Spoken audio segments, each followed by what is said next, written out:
Hayallah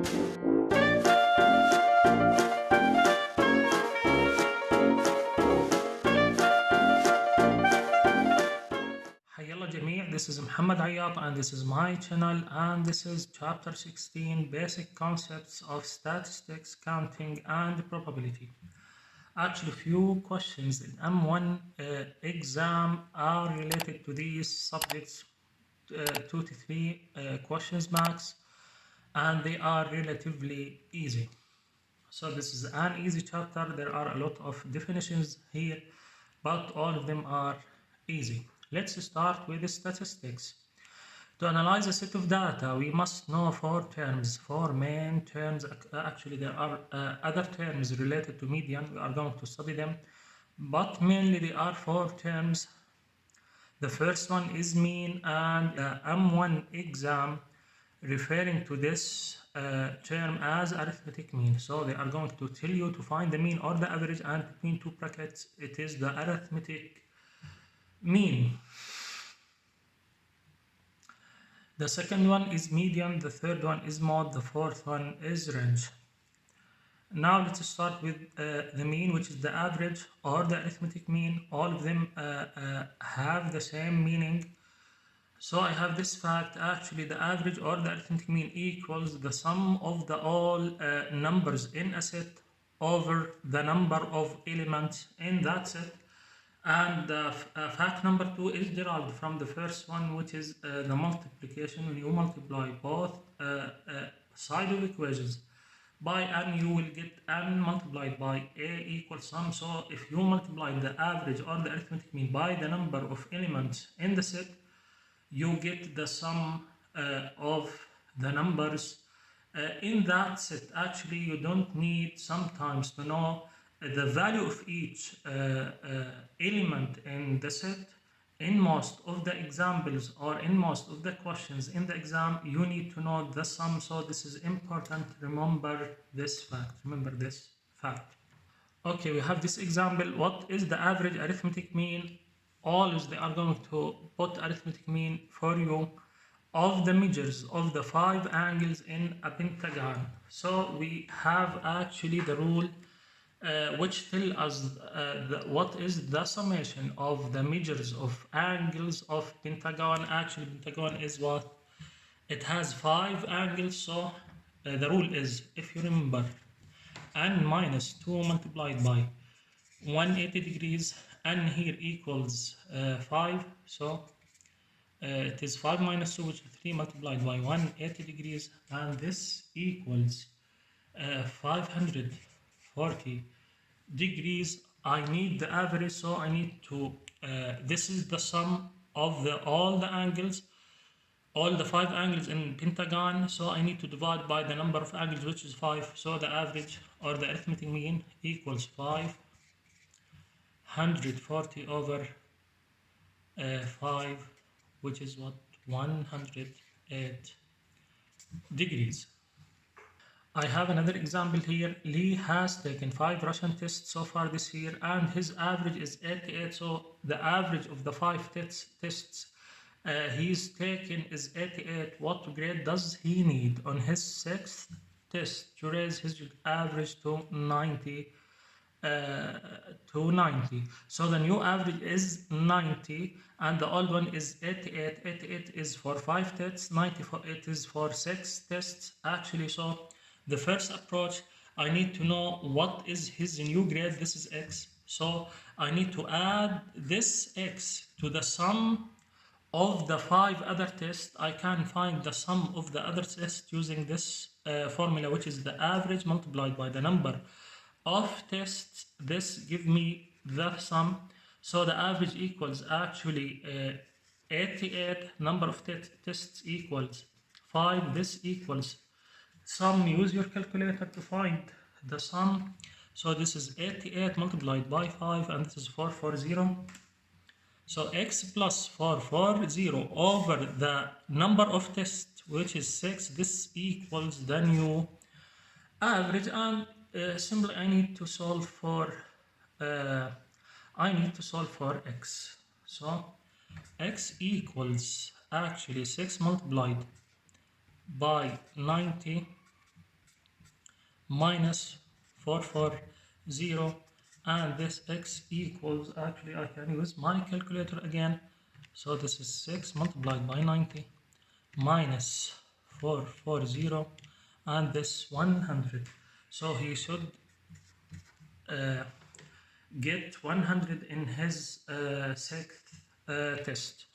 Okay, this is the first approach. Actually, the second approach, you can find the sum needed for the 5 tests. So sum number 1 equals the number of tests he has taken, which is 5 multiplied by 88, and this we already calculated. This one, it is 440, and the other sum, the new sum, is the new average actually is 90, and the new number of tests is 6. So this equals 6 multiplied by 90.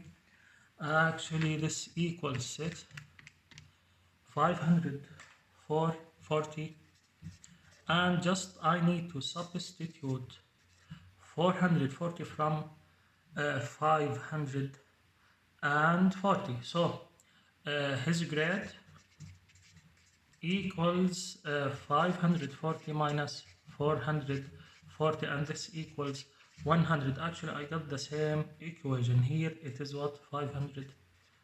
So I got the same equation. Use the way that you like. Another example, this is an important one. A store has 30 employees, 10 men and 20 women.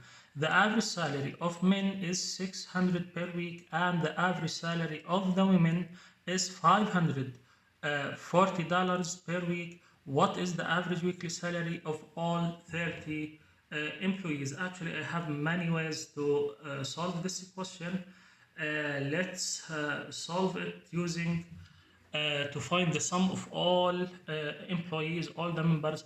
Actually, the number of all employees are 10 plus 20, and this equals 30. I need sum 1, let's say sum for men. This is sum sub m for men, let's say. It is the number of men multiplied the average for men, which is $600, and this equals $6,000. Sum for women equals the number of women, which is 20, multiplied by their average, which is 540, and this you can use your calculator. This is 20 multiplied by 540. This equals $10,800.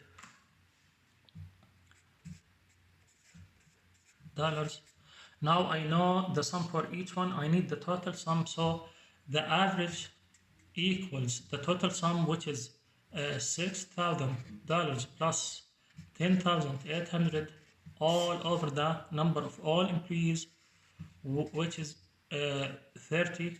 So just use your calculator. This equals 10,000 plus 6,000 over, this is $560. $560. Now I solve it without taking a look to the answer choices. Actually, now it is 560. It is closer actually to the average of the women, because they are 20 women, and there are only 10 men, so the weight of the women are much bigger than men. So I expect that the new average will be closer actually to 540. So this is logical. Now if I have 10 women and 10 men, I have the same weight for both men and women, then I expect the average will be simply the average of those two numbers, which is 570. Again, in the answer choice, most likely you are going to see something like this in the exam. So 570, actually it is, if the number of women equal the number of men, then both of them have the same weight, then the answer will be simply the average of those two numbers, which is 600 plus 540 over 2, which is 570. So now we have the women have more weight than men, then I expect that the average will be less than 570 for sure. So this is a wrong answer for sure. This is a wrong answer for sure. This is a wrong answer for sure. Then I have only two choices. If you want to make an educated guess, if you don't have enough time to solve this question, you can choose any one of those two. But we already calculated the right answer, and this is the right answer. Now, weighted average, this is what we call weighted average. If there are some different weights for some elements in a set, so we name the average weighted average to calculate the weighted average of a set of numbers, multiply each number in the set by the number of times it appears, then add all the products and divide by the total numbers, by the total of numbers by the total number of numbers in the set. Actually, if I want to apply this fact here, simply I need to do something like this. So the new average equals the weight for women, it is 20 multiplied by their average, which is 540, plus the weight for men, which is 10 multiplied by their average, which is 600, all over what? The total number of men and women, which is 30. If you calculate this, actually you will get the same answer, which is $540. So simply you can use this equation. Actually, if there are 3 elements, 4 elements, you can do the same.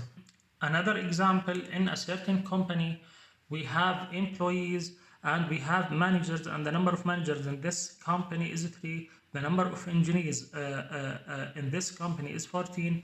The number of technicians is 39.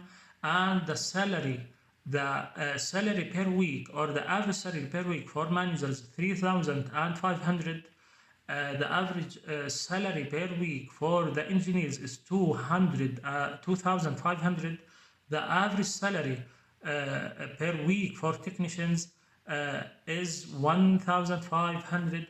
I need to calculate what is the average or arithmetic mean weekly salary of all employees. There is different weights, so I need to apply the rule of weighted average. Again, average equal the weight multiplied by the element plus the weight, which is 14, multiplied by the second element plus the weight, which is 39 here, multiplied by the third element. If I have a fourth element, I do the same, over the total number of all.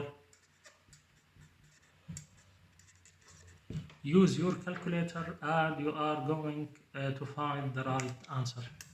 Now let's talk about median. The median of a set of n numbers arranged in increasing order, and this is important. You should first arrange them in increasing order.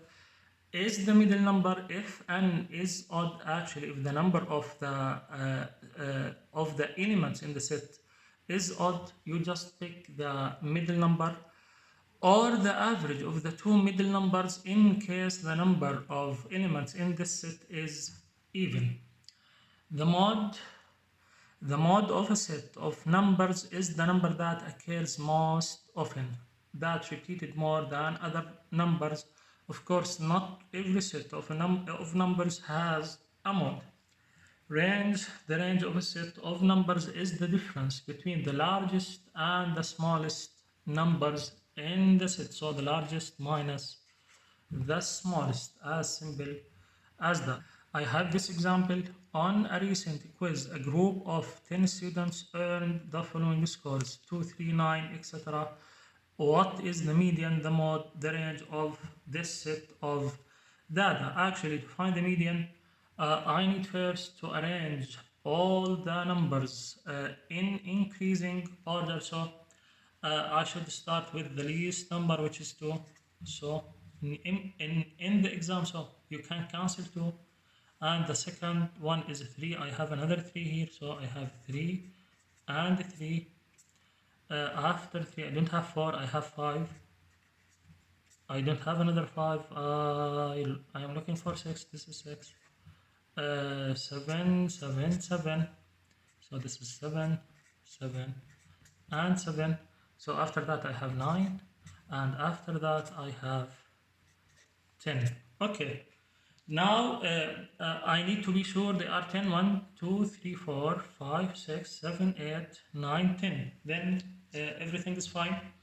They are ordered in increasing, they are arranged in increasing order. So everything is fine. To find the median, so cancel the first one, the last one. Do it like this in the exam to save your time. So now I have, those are the two middles, because the number of this data is even, then the mode equals the average of those two numbers, 6 plus 7 over 2, and this equals 13 over 2, and this equals 6.5. This is the median. The mode, it is the number that repeats more in the sets, which is 7. It repeated 3 times, so simply the mode equals 7. I need to find the range, which is the largest value minus the smallest value, so range equals 10 minus 2, and this equals 8. I have more definitions here which are related to median. Let's talk about percentile. Percentile is a measure that divides a set of data into 100 roughly equal groups. For example, the 63rd percentile, this is the 63rd percentile, is a number with the property that 63% of the data in the group is less than or equal to that number, and the rest of the data is greater than that number. Actually, we use percentile for large groups of data. You cannot use it for 10 or for data consists of 10 elements, 12 elements, 50 elements. You need to use it for large groups of data. The median is a special case of percentile, and median equals P50. So the median divides the set of data into two equal sets. So 50% of the data, roughly 50% of the data are less than the median, and 50% of the data are greater than the median. So median, and this is important, divides the data set into two equal sets. Now let's talk about quartile. There are 3 quartiles, Q1, Q2, and Q3, which divide a set of data into 4 roughly equal groups. The first quantile is equivalent to P25, the 25th percentile. Q2 is equivalent to P50, which is the median. So the second quartile, actually, it is the median. The third quartile, it is P, the percentile, the 75th percentile. So those 3 quartiles actually divides the data into 4 groups. The smallest, from the smallest element to the first quartile, there is 25% of the data. From the first quartile to the second quartile, which is the median, there is another 25%. So between the smallest element and the median is 50%. As I told you, it is 50% of the data. Between the second quartile, which is the median, and the third quartile, there is 25%.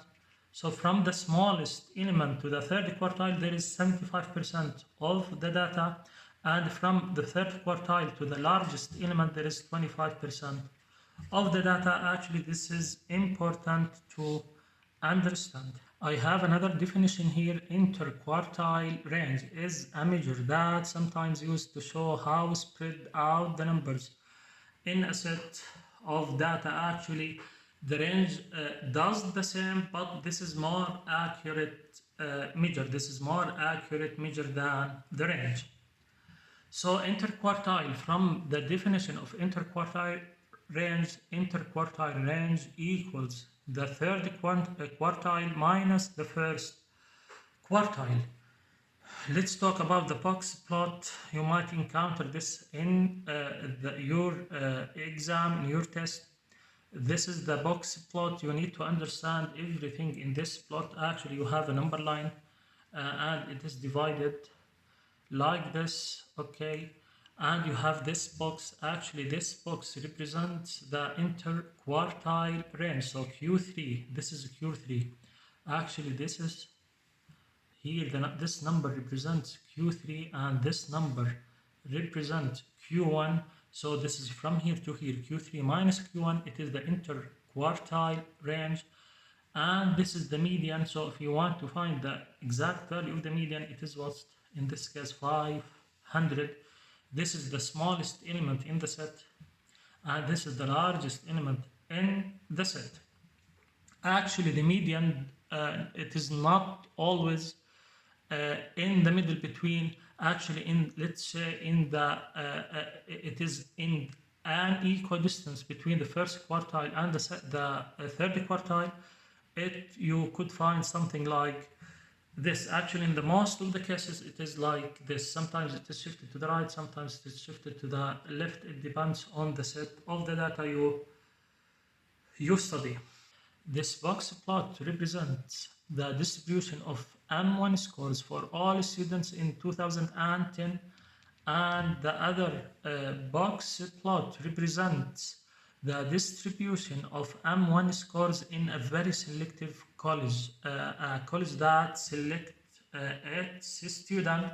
So you find that everything here is larger than everything here. The third quartile, the median, and the first quartile are greater than those. So this group of students get more or higher scores than this group of students. So again, this is important to us to understand. From the smallest value to the first quartile, there is 25% of the data. And from the first quartile to the second quartile, there is 25% of the data. So between the smallest value or smallest element in the set and the median, which is the second quartile, there is 25 plus 25%, which is 50%. And between the second quartile and the third quartile, there is 25%. And between the third quartile and the largest element, there is 25%. So as I told you, the median or the second quartile divides the set into roughly, let's say, roughly two equal sets. And the first quartile, the second quartile, and the third quartile divides the set of data into four equal or roughly equal sets. Actually, this is important to understand. Example, 1,218-year-old boys were weighed, and their weights in pounds are summarized in the following box plot. So this is the box plot actually. So you need to understand that actually you need to add that in the exam. This is the lowest or the smallest. This is the smallest value in the set. The largest value in the set. This is the first quartile. This is the second quartile, which is the median, and this is the third quartile. So now, if the 21st percentile of the weight is 200 pounds, where is the 200? It is here. So the 200, what is less than 200? There is actually 91% of the data less than 200 pounds, and there is 9% of the data which is greater than 200 pounds. So this is important to understand. So I have, if the 21st percentile of the weight is 200, okay, 200 pounds, to the nearest 100, how many of the students weigh less than 140? Let's see, 140, it represents what? The first quartile. So let's say that how many of the students weigh less than 100 and 140 pounds, or more than 200 pounds. So I need to find the number of students to the nearest 100 who, which their weights are greater than 200 and less than 140. What is greater than 200 is 9%. Okay. What is less than 140? It is what is less than the first quartile. I told you it is 25%. So this is 25%. So I need to add those 2% together. So this is 34%. He does not ask about the percent. He needs the number of students. Okay, so I have 1200. I have 1200 of students, so the number of students is 1200, so I need to multiply the percent by the number of students. So I need to use my calculator. This is 12 multiplied by 34.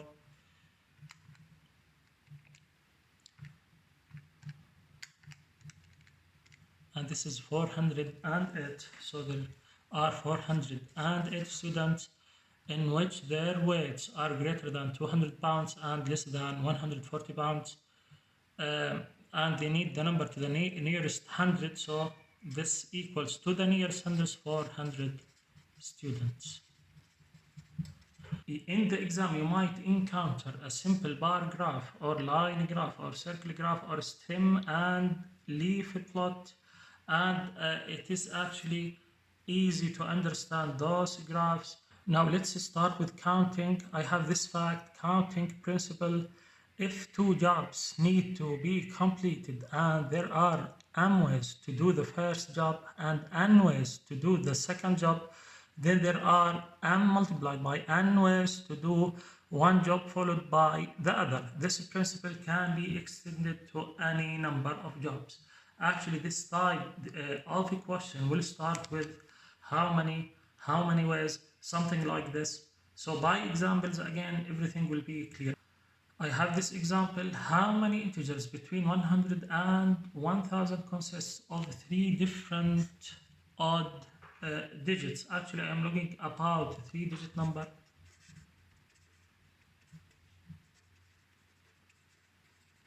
So those are the three digits, this hundreds, tens, and units.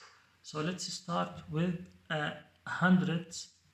Okay, I have here the choices between from 1 to 9, 1, 2, 3, 4, 5, 6, 7, 8, 9, but I don't have all the choices. All the digits should be odd. So this is cancelled, this is cancelled, this is cancelled, this is cancelled. So I have how many choices? I have 1, 3, 5, 7, and 6. So 1, 2, 3, 4, 5. So I have here 5 choices, and I need to multiply this number with the how many odd number here I can add here, because they are telling me they should be different.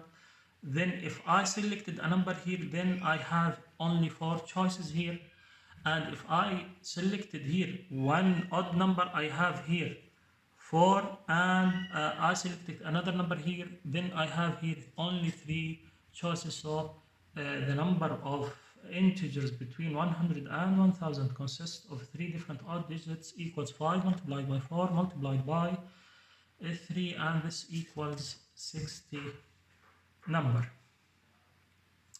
Example, a school committee consists of 8 administrators and 7 teachers. In how many ways can the committee choose a chairperson, a vice chairperson, and a secretary if the chairperson must be an administrator and the vice chairperson must be a teacher? So I have a committee, and the number of this committee is 8 plus 7, and this 15. I have 15 people in this committee, 8 administrators and 7 teachers. They are asking about in how many ways can the committee choose a chairperson, vice chairperson. So I need to multiply 3 numbers together, because I need to select chairperson and the vice chairperson and the secretary. But there is a condition: the chairperson must be an administrator. So for the chairperson, I have only 8 choices. So this is 8. If I choose one person, then 15 becomes, I have 14 choices. I need to select vice chairperson, and this chairperson should be a teacher. So I have 7 choices. So again, I have 13 person or 13 people left.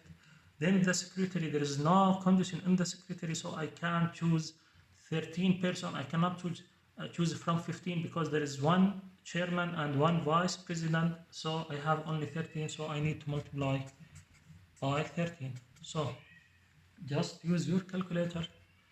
This is 8 multiplied by 7 multiplied by 13, and this equals 728.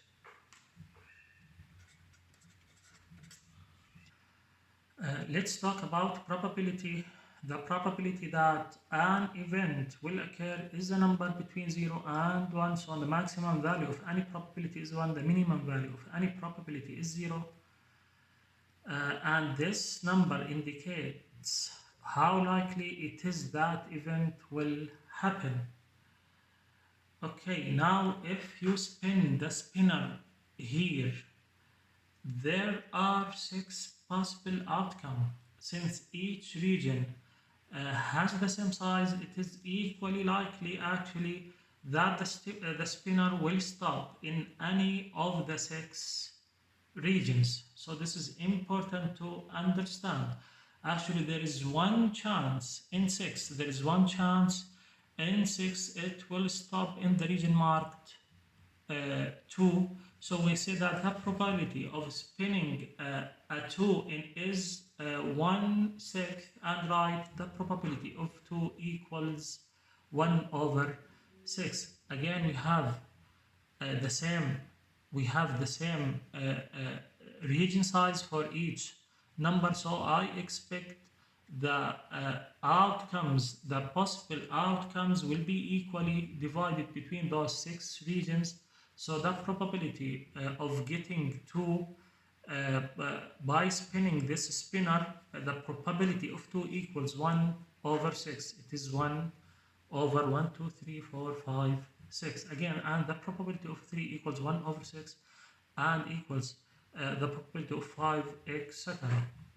Now, if I ask you what is the probability of getting even number, actually 2 is the only even number here, so it is 1/6. What is the probability of getting odd number? I have 1, 2, 3, 4, 5 odd numbers, it is 5/6. What is the probability of getting a prime number? All of them are prime numbers, it is 6/6, which is 1. This is a certain probability.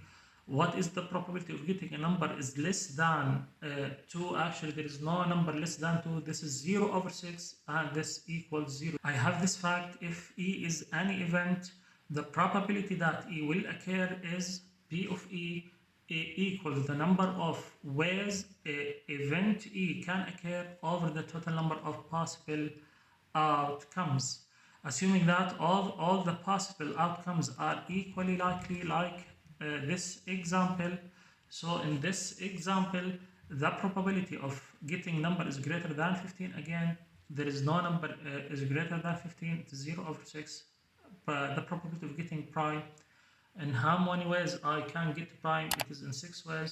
So 6 over the total number of outcomes. I have 6 total numbers of outcomes, so 6/6 equals 1. The probability of number is less than 4, which is 3 and 2. So I have 2 outcomes, 2 ways, which is 2, all over the total outcomes, which is 6, and this equals 2/6, which equals 1/3. I have these facts. Let E be an event, and P of E, the probability it will occur if E is impossible, such as getting number greater than 15 in the previous example, then P of E equals 0. If it is certain that E will occur, such as getting a prime number in the previous example, then P of E equals 1. In all cases, P of E always less than or equal 1 or greater than or equal 0. The probability that event E will not occur is 1 minus P of E, and this is important. This is important.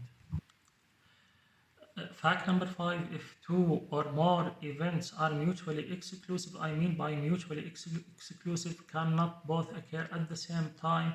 As the previous exam, the spin cannot choose two different or more regions at the same time, so I can say they are mutually exclusive. So if two or more events are mutually exclusive and constitute all the outcomes, the sum of their probabilities is 1. Actually, as the previous example, the probability of each outcome equals 1 over 6.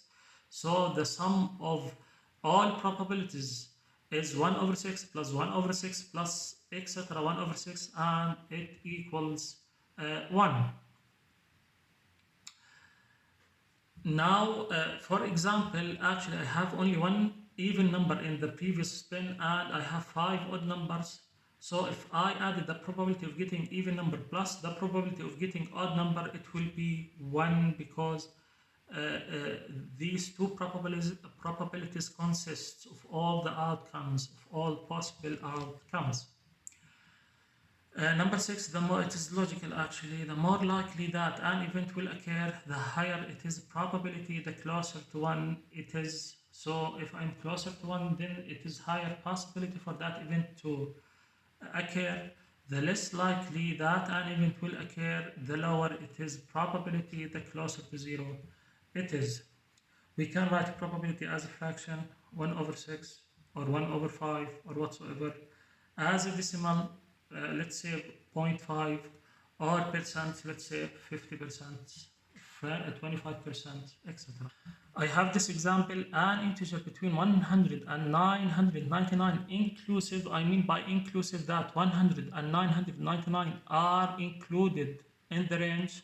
So another way to say an integer from 100 to 999, so it is the same meaning as saying an integer between 100 and 999 inclusive.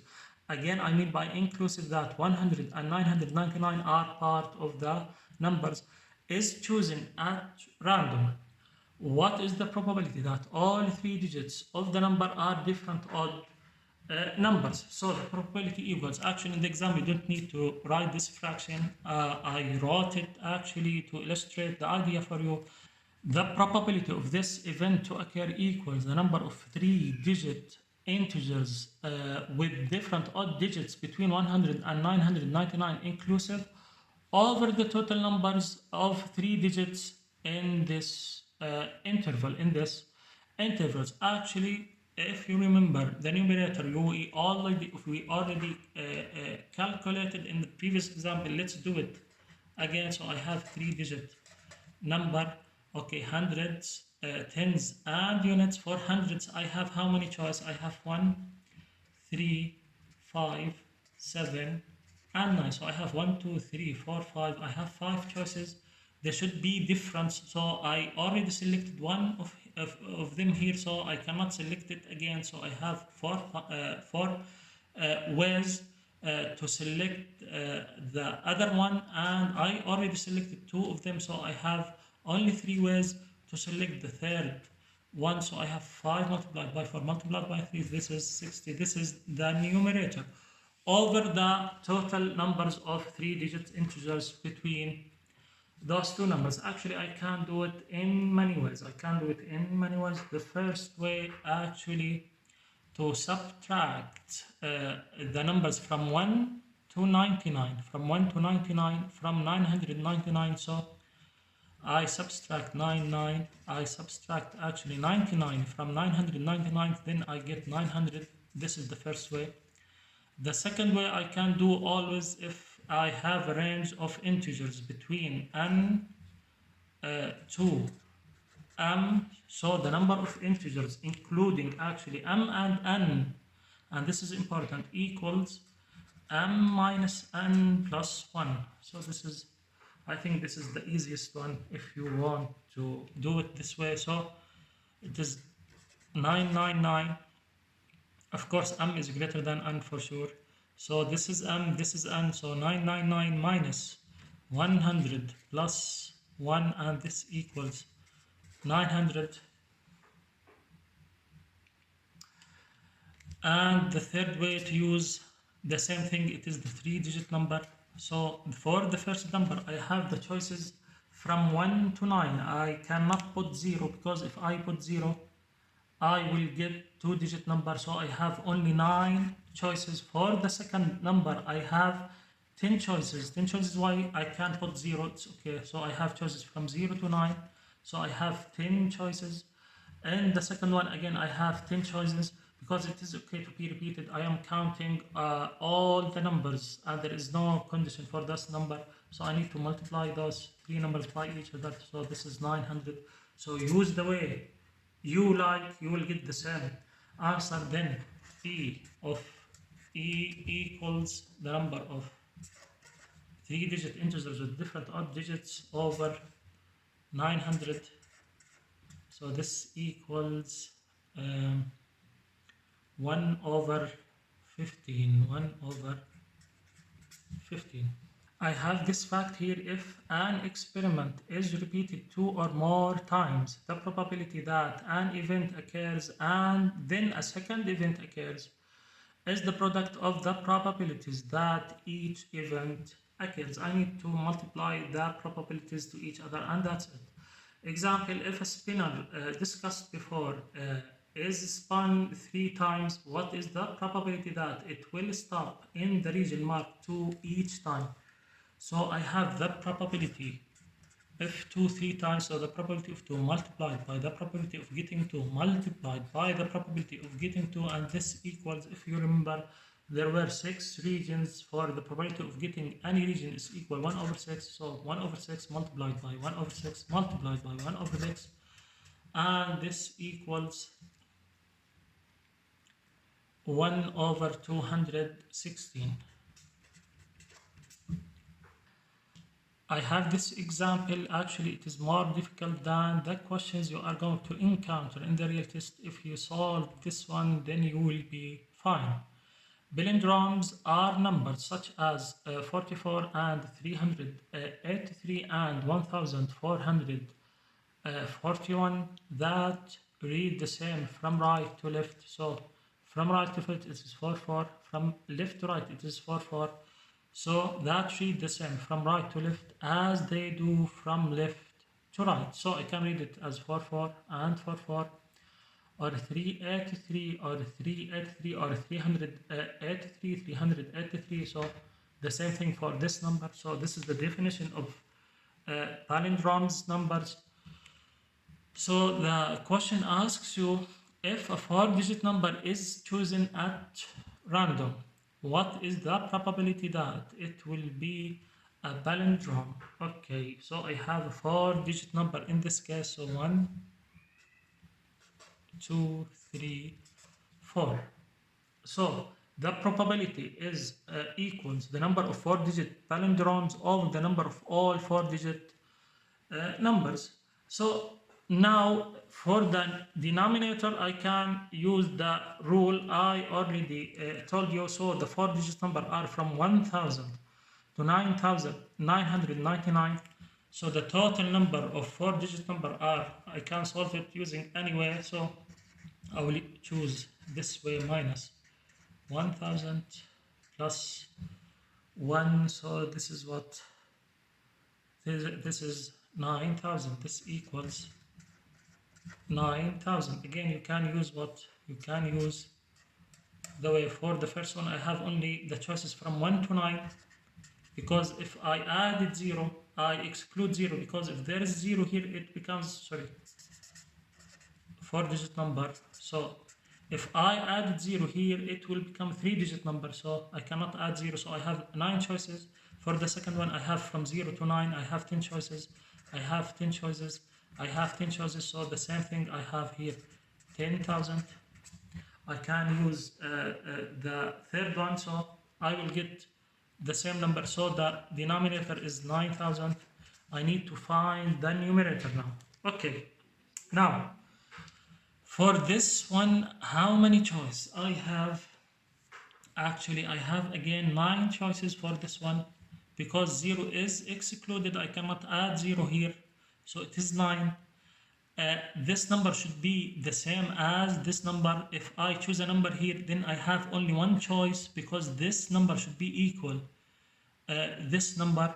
For the second one, I have actually 10 choices. I have from 0 to 9, so I have 10 choices. Again, this number should be the same as this number, so I have only one choice. So I have 9 multiplied by 10 multiplied by 1 multiplied by 1, so this equals 90. So the probability of E, again, you don't need to write this in the exam, do it mentally. The probability P of E equals 90 over 9,000,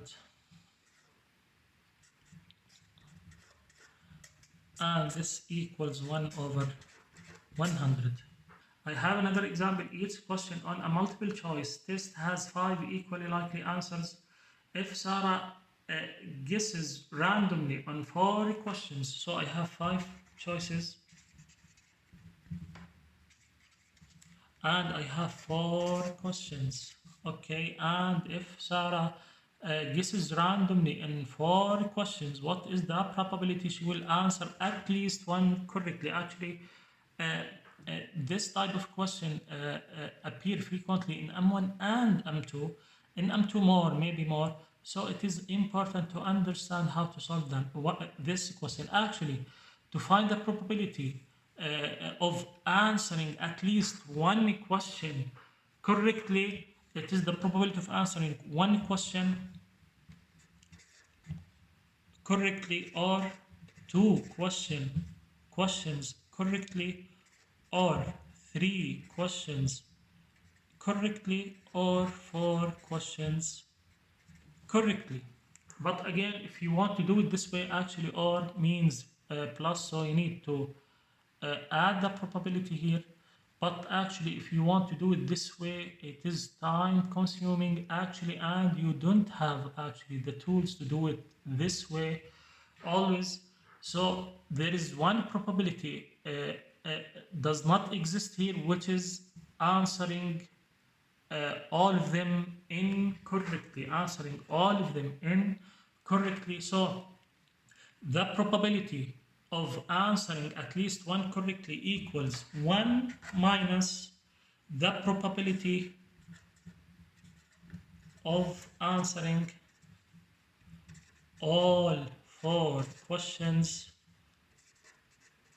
wrongly. So this is much easier than doing this way. Actually, again, you don't have the tools in M1 to do it this way, and if you have the tools, it is time consuming to do it this way. Do it this way. 1 minus the probability of answering all 4 questions wrongly. What is the probability of answering the question correctly? It is 1 over 5 because I have 5 choices. What is the probability of answering one question wrongly? It is 4 over 5 because the summation of the past probabilities should be 1. So this is 1 minus the probability of getting four questions wrongly. The probability of getting the first one wrongly is 4 over 5 multiplied by 4 over 5 multiplied by 4 over 5 multiplied by 4 over 5. This is the first one, second one, third one, fourth one, and this equals, use your calculator to do it for you, you will get the right answer. Example, if 5 fair coins are flipped. Actually, if I flip a coin, I have only two choices, which is either head or tail. What is the probability that all 5 land on heads? So the probability of all heads, the probability of head and head and head, as we told you, and means multiplication. So the probability of getting a head is 1/2, and the second one 1/2, the third one is 1/2, the fourth one and the fifth one. So this equals 1/2 to the power 1, 2, 3, 4, 5 to the power 5. So this is the right answer. This is the end of this chapter, and this is a good place to stop. Have a nice day, and see you in the next chapter.